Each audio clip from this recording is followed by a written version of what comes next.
Olá, bom dia, boa segunda-feira, boa semana para todos vocês. Sei que muita gente está achando difícil ter boas semanas, né? Com as notícias que a gente tem tido aí no Brasil. Mas a gente tem que entender que as coisas têm um tempo, as coisas têm um ritmo, né? E elas mudam muito antes do que a gente imagina. E o que a gente tem que fazer é estar preparado para quando a mudança acontecer, estar no lugar certo, estar com a cabeça certa, estar com a força necessária e aí poder seguir o caminho quando a oportunidade surgir. Ela sempre surge, então a gente não pode de forma alguma se tornar impaciente a ponto de desanimar. A gente tem que compreender o que está acontecendo e lutar o bom combate. Para você que é novo aqui no canal, eu já te dou boas-vindas, né? Te sugiro se inscrever aqui no canal, é super simples, é só inscrever no botãozinho que tem aqui embaixo. Tem também um sininho ali para você ser avisado todas as vezes que a gente tiver novos vídeos. E claro, se você puder curtir esse vídeo, algo que ajuda muito a gente a poder entrar na lista de vídeos sugeridos aqui e compartilhar, o que aumenta muitas visualizações, eu te peço. Isso não dura mais do que 1 segundo e você pode fazer enquanto você está assistindo agora, que você não vai sair do vídeo. Cheio de assuntos para a gente conversar. Eu, ao longo da semana passada, eu fui anotando vários pontos importantes que eu acho que valeria a pena a gente explorar mais a fundo aqui. Mas tá difícil, porque todo dia tem uma coisa nova e aí tem coisas que entram na frente da fila, né? E a coisa nova dessa vez foi a entrevista do Paulo Guedes, ministro da Economia, para o jornal Estado de São Paulo. E uma entrevista que eu li ontem, indo me encontrar com o Frei Davi, né, que organiza o movimento Educa Afro, que é um movimento absolutamente fantástico, maravilhoso, que tem uma importância, já tem uma importância histórica no Brasil no que diz respeito à luta pelos direitos dos negros, principalmente no que diz respeito a parte da educação. E eu estava indo conhecê-lo, conhecer o Frei Davi, aliás, foi uma conversa maravilhosa que a gente teve, e o movimento, a sede do movimento fica ali na Sé. E eu ia lendo a entrevista, né? E do meu lado, passando assim, eu peguei um Uber para ir, passando do lado, várias pessoas dormindo na rua, escovando dente com a água da chuva que estava escorrendo, se lavando com um pedacinho de sabão de coco, todo sujo assim. E eu lendo a entrevista e vendo aquela cena, e assim, eu cheguei a ficar emocionado ali, cheguei a ficar tocado ali. Na hora dá assim uma revolta monstruosa, dá uma vontade de mudar tudo. E ver uma curiosidade, né? Porque talvez se eu tivesse lido essa mesma entrevista do ministro da Economia, do Paulo Guedes, há, sei lá, 4, 5 anos atrás, com a cabeça que eu tinha, com a cabeça que a gente meio que é doutrinado a ter quando a gente, não só é dos bancos, mas quando a gente vive nessa nossa classe média que é bombardeada pela única mídia que a gente tem, né? A gente tem 10 veículos diferentes que dão a mesma notícia exatamente da mesma maneira. Talvez eu lesse a entrevista do Paulo Guedes e falasse: caramba, espetáculo!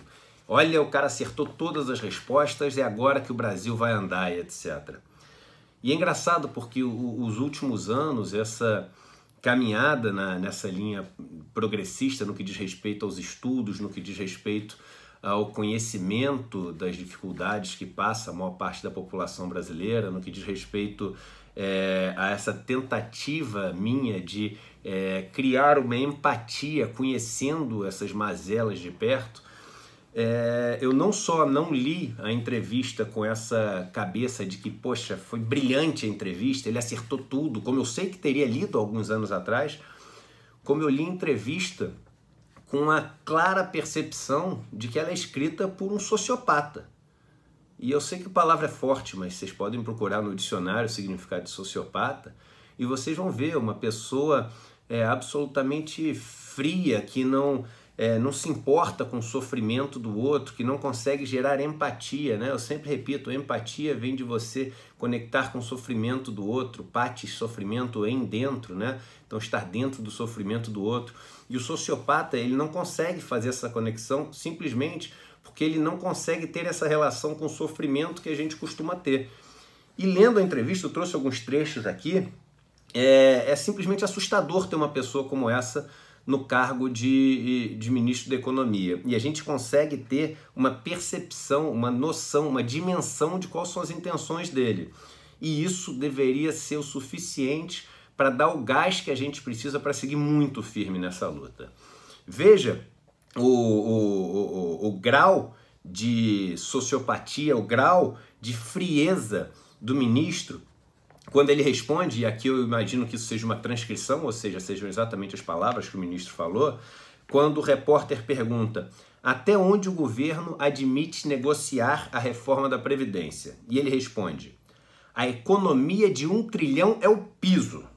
A reforma tem duas dimensões importantes, que é reduzir a idade mínima das mulheres para 60 anos, então a economia sai 100 bilhões, cai 100 bilhões. Se cair a idade mínima das mulheres, não pode mexer nas regras do rural, no BPC, que é o benefício de prestação continuada pago aos idosos de baixa renda, e se quiser reduzir a idade da mulher, tira do militar. Se quer dar para o militar, tira do rural. No total, tem que dar 1 trilhão. Um cara que fala um negócio desse e usa uma frase como essa, que é o seguinte, se cair a idade mínima das mulheres, vai ter que mexer no rural ou no BPC, ele não entende o que quer dizer o vai ter que mexer no rural ou no BPC. Um cara que repete uma frase como a economia tem que ser de 1 trilhão, isso é inegociável, ele não entende o que quer dizer a Previdência. Ele não tem a menor noção e nunca vai ter. Além de não conhecer essas pessoas, ele nunca vai ter que usar essa Previdência.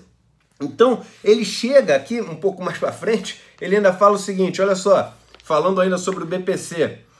Eu acho que em vez de fazer 60 anos, idade para começar a receber o benefício, e 70 anos para ter o salário mínimo, pode colocar 62 e 68 anos. Passa no Congresso. Além disso, se o valor de 400, ele está se referindo ao BPC, né? Se o valor de 400 for para 500 ou 600, passa. O Marinho botou coisas lá porque sabe que é o que... só ele sabe o que é para negociar. Como é que o cara fala passar de 400 para 500, para 600? Ô rapaz, e é assim que eu vou me referir a você mesmo. Ô rapaz, 400, 500, 600 é o que um sujeito de 60 anos de idade tem para sobreviver. É um valor que não paga a conta do seu almoço de hoje. É o que ele tem para sobreviver o mês inteiro. E não adianta fazer a conta com quanto custa 1 quilo de arroz e de feijão, que você não vai conseguir chegar nos 400 reais, porque esse cara ele tem que morar. Ele tem remédio para comprar, porque a vida dele foi dura, ele não chegou à condição de miserável à toa, não. A vida desse cara foi dura, foi difícil. Ele não teve o básico que ele precisava até hoje, porque se tivesse ele não seria miserável. Mas ele não vai ter dinheiro para comprar remédio. Ele não tem roupa para vestir. E você fala 400, 500, 600. Você fala economia tem que ser de 1 trilhão, mas faz o seguinte, se quer diminuir a idade mínima, então é o seguinte, tem que tirar do BPC, é o seguinte, então tem que matar a gente. É isso que você está falando. Ah, ou senão abaixa a aposentadoria do rural ali, aumenta a idade mínima da aposentadoria rural. Você tem noção do que é um trabalhador rural? Você já foi na roça? Não estou falando da fazenda, da família, não. Estou falando na roça mesmo, onde as pessoas trabalham de verdade. Ou se foi na fazenda da família, já saiu do conforto do ar-condicionado e acordou um pouco mais cedo para ver o que a mágica que acontece para aquele café da manhã cheiroso tá na sala principal da fazenda. Tem uma mágica que acontece por trás, tá? Porque não é... Você não compra aquilo congelado e põe no micro-ondas, não. Já viu as pessoas que fazem isso? Já viu há quanto tempo essas pessoas fazem isso? Com que idade elas começam a fazer isso? É com isso que você está cometendo desrespeito de falar o seguinte, puxa para cá, empurra para lá, tem que ser 1 trilhão. Então, qualquer coisa, mexe o BPC. E fala quase que com uma dose de ironia, falando o seguinte, 400, 500, 600. 400, 500, 600. Está aqui na entrevista. Olhem lá, é a penúltima resposta. Porque a última é pior ainda. Ele fala assim, o senhor aceita subir o valor do BPC? Sim, tranquilo, mas eu preciso de 1 trilhão. Ou seja, ele está se lixando para os efeitos, dessa reforma da Previdência. Ele responde, eu preciso do 1 trilhão. Ele só quer esse 1 trilhão. E dinheiro que eu falei aqui, ele vai todo o que você arrecada em excesso para pagar juros dos bancos, porque a gente tem a emenda constitucional 95, ela não deixa de jeito nenhum esse dinheiro cair para educação, para saúde, etc. E aí vem outra barbaridade da entrevista, vamos já para a barbaridade, essa eu não ia falar agora, mas a gente já fala direto para emendar, que é o seguinte, muita gente respondeu meus vídeos lá da Previdência, falando o seguinte, não, ele disse que vai acabar com a DRU, né, nessa reforma, né? O que é a DRU? A desvinculação das receitas da União. Um pedaço do dinheiro que é capturado hoje em dia para a Seguridade Social, ele é desviado, a gente pode dizer, né, pela DRU, para outras coisas, inclusive para o pagamento de juros da dívida. Porque esse dinheiro que vem no orçamento de Seguridade Social, que paga a Previdência, que paga a saúde, que paga os programas sociais, ele tem um carimbo, ele teoricamente deveria ser todo para a Seguridade Social. Esse valor que no ano de 2018, ele foi de 2017, perdão, que é o último relatório de carga tributária que a gente tem, foi de 750 bilhões de reais. Mas não, um pedaço desse valor sai. Sai para quê? Ele sai para pagar juros, para pagar outras coisas. E aí as pessoas falaram, você está falando que essa DRU e o déficit da Previdência é menor do que isso, mas é o seguinte, ele vai acabar com a DRU. É o contrário, vocês não entenderam nada.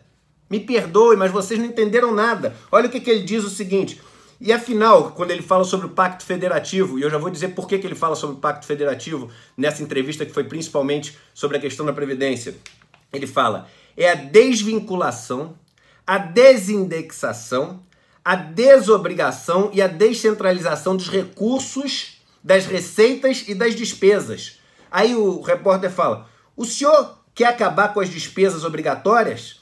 Claro, a desvinculação eu quero total. A desvinculação eu quero total. Sabe o que isso quer dizer? Não é que ele vai acabar com a DRU. Quer dizer que a DRU vira 100%. É o contrário, ele está aumentando a desvinculação das receitas da União. A desvinculação eu quero total. É o contrário do que vocês estão achando. O que isso quer dizer? Que é o seguinte, sabe o dinheiro que constitucionalmente tem que ir para a Seguridade Social? Que hoje em dia você pode desvincular até 20 ou 30% desse valor, eu não sei de cabeça, mas hoje em dia você pode desvincular porque tem uma emenda à Constituição que permite que você faça isso. O que ele quer dizer é o seguinte, olha, não tem mais dinheiro carimbado para a Previdência. Não tem. Não tem mais. O pior não é isso. O pior é que você sabe outras áreas que tem carimbo dinheiro? Você sabe outras áreas? Educação, saúde, porque constitucionalmente um percentual das receitas do governo é obrigado a ser investido em saúde. Percentualmente, um pedaço das receitas que você tem com tributos no Brasil tem que ir para educação e saúde. Está lá na Constituição, se não me engano, artigo 212 é um deles da educação, o da saúde eu não lembro se é 195, 196, que um desses é o da Seguridade Social, mas no outro tem lá o percentual que você é obrigado a dedicar para a saúde. O da educação, se não me engano, é 25%, da saúde é 18%, das receitas líquidas, né, que você tem de tributos, ou seja, receitas menos os tributos obrigatórios. Os detalhes estão lá na Constituição, é só ler, eu não lembro de cabeça todos os detalhes da Constituição, mas o que ele está falando é o seguinte, acabou o carimbo.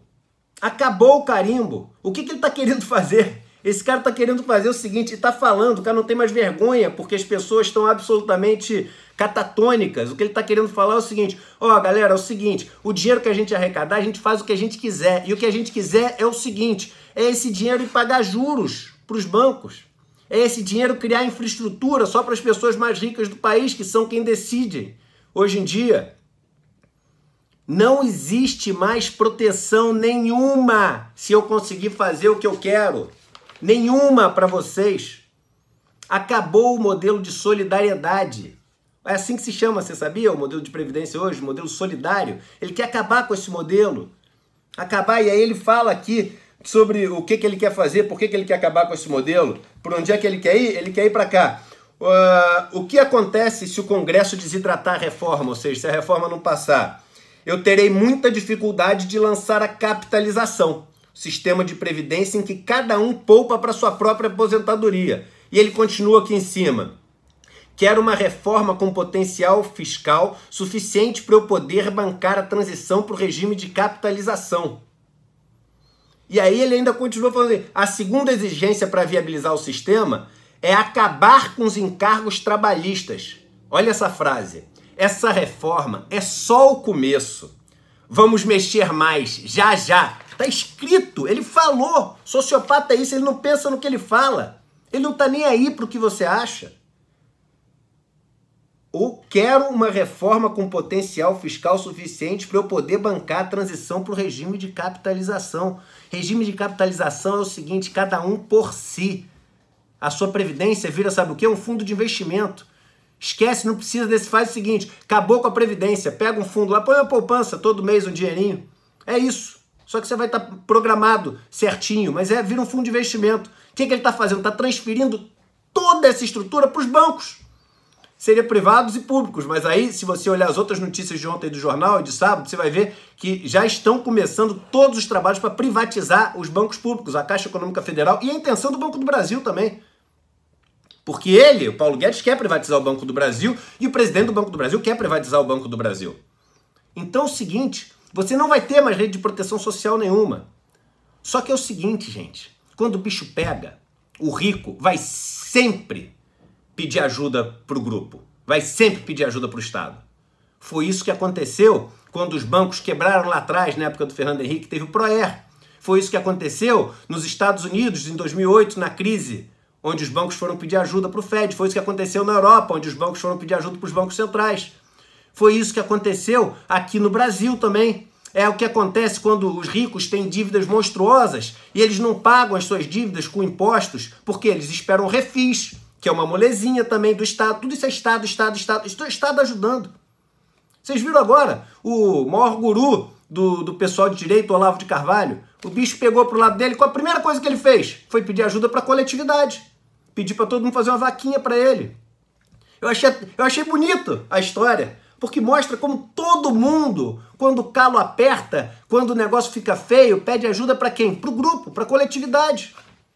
Porque é assim que a gente consegue ter uma nação forte. Nação é grupo. O grupo só é forte quando o grupo se ajuda. O que ele está fazendo é destruindo a nossa nação. Ele se diz patriota? Pois bem, isso aqui destrói a nossa nação, porque o conceito de nação vai por água abaixo. O conceito de nação, dê um Google, dê um, sei lá, Wikipedia, qualquer coisa. Nation, nação, bota em qualquer língua que você quiser. Nación, você vai ver o seguinte, nação é o grupo. E esse governo está acabando com o conceito de grupo. Agora, sabe o lado ruim? O conceito de grupo de proteção do Estado vai continuar para o 1% mais rico, porque o 1% mais rico, toda vez que tiver impostos não pagos, ele vai pedir ajuda e vai continuar tendo refis para sempre aqui no Brasil desse jeito. Os bancos vão sempre poder pedir ajuda e vai ter molezinha para os bancos, empréstimos a taxas menores, vai ter sempre uma molezinha para os bancos. Agora, você que é mais pobre, que já não tem quase nada, vai passar a ter nada, nada. Agora, ele complementa, e é a última coisa que eu queria falar sobre essa entrevista, falando aquilo que eu falei lá atrás. Olha o meu vídeo que eu falo o seguinte, a indefensável reforma da Previdência. Tem um vídeo meu aqui no YouTube onde eu falo sobre isso. Ele fala como ele tem certeza que essa reforma vai passar. E eu já tinha falado lá atrás, quando ninguém estava falando antes. O que eu falei? Essa reforma vai passar e quem vai fazer essa reforma passar vão ser os governadores. A situação dos estados é absolutamente periclitante hoje em dia, é um caos, e aí os governadores vão dar o apoio necessário para fazer passar essa reforma da Previdência no Legislativo. Porque os governadores, eles têm uma importância muito grande política nas bases eleitas nos seus estados. E aí você vê que aquilo que eu falei lá atrás, que o pessoal, não sei o quê, será que é? O Eduardo, tá falando essas coisas aí. Tá escrito aqui, ó. Os governadores e os prefeitos, que estão todos quebrados, frase do nosso ministro, dizem, pelo amor de Deus, ele repete, faz alguma coisa. Eles estão devendo para o funcionalismo, para os fornecedores, não estão pagando dívidas, está caótico o quadro financeiro dos estados e municípios. Isso significa que o timing político é já. Pronto, está escrito aqui. É assim que vai passar a reforma da Previdência. Com o apoio dos governadores, com essa troca que ele está fazendo com os governadores, aliviando a questão dos governadores, a questão financeira dos estados. Ou seja, estamos acabando com a rede de proteção social do país para resolver a conta de governadores que têm pretensões políticas grandes e querem agora, no primeiro ano de seu mandato, poder fazer um mandato para aparecer, para buscar cargos maiores, e que ao invés de fazerem o dever de casa direitinho, vão trocar o seu sucesso político pela vida de pessoas. Então é o seguinte, temos, na minha opinião, um sociopata no comando da economia, com uma frieza que assusta, e eu vou repetir para vocês aqui, ó. A economia de 1 trilhão é o piso. A reforma tem 2 dimensões importantes. Quer reduzir a idade mínima das mulheres para 60 anos? A economia cai 100 bilhões. Se cair a idade mínima das mulheres, não pode mexer nas regras do rural, no BPC. Se quer reduzir a idade da mulher, tira do militar. Se quer dar para o militar, tira do rural. No total, tem que dar 1 trilhão. Eu acho que em vez de fazer 60 anos e 70 anos, ele está falando sobre as idades mínimas, colocar 62, 68 passa no Congresso. Além disso, se o valor for de 400 para 500, 600, passa. Sem brincadeira, só uma pessoa que não tem noção de qual país vive pode falar uma coisa dessas. Ontem, indo para a reunião que eu estava, eu fiquei emocionado, com lágrimas nos olhos de verdade, vendo do meu lado as pessoas nas ruas se escovando o dente com a água corrente da chuva que vinha ali junto com esgoto, com sujeira, se lavando com um pedacinho de sabão de coco. E lendo uma matéria na mesma hora, sabe-se lá que providência divina que me fez fazer as duas coisas ao mesmo tempo, falando de 400, 500 reais como sendo a mesma coisa, mas que o importante era economizar 1 trilhão, ali ficou claro para mim que a mesma notícia que há anos atrás eu leria como brilhante, hoje fica mais claro do que água para mim, que é uma entrevista dada por um sociopata que não se importa com as pessoas do país que ele representa.